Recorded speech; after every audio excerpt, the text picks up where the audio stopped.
કે કેટલા રૂપિયા જોઈએ છે? બેટા વધારે નહીં, ખાલી 500 રૂપિયા આપ. પપ્પાજી, 500 રૂપિયાની કિંમત ખબર છે તમને? માણસ દિવસ ને રાત હેરાન થાય ને, એટલી મહેનત કરે, સ્ટ્રગલ કરે ને ત્યારે પૈસા મળે છે. અને મારી પાસે એક એડવાઇસ છે.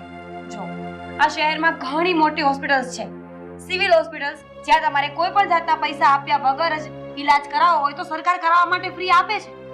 તો પછી પૈસાની જરૂર શું છે? મમ્મીને ઉચકો, એમરજન્સી એમ્બ્યુલન્સ બોલાવો અને નીકળો અહીંયા. અને હા, જો ભૂલે જો કે મમ્મી મરી જાય ને તો ડોન્ટ વરી, એ લોકો અગ્નિ સંસ્કારનો ખર્ચો પણ આપશે. બેટા રાહુલ, તું તો વહુને કંઈક સમજાવ કે તારી મમ્મીને દવાખાને લઈ જવા માટે પૈસા જોઈએ છે.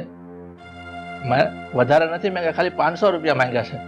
હવે એમાં હું તો શું કહું વળી, જે કહે છે સાચું જ કહે છે. હવે સરકારી દવાખાના એ માટે તો ખુલ્યા છે કે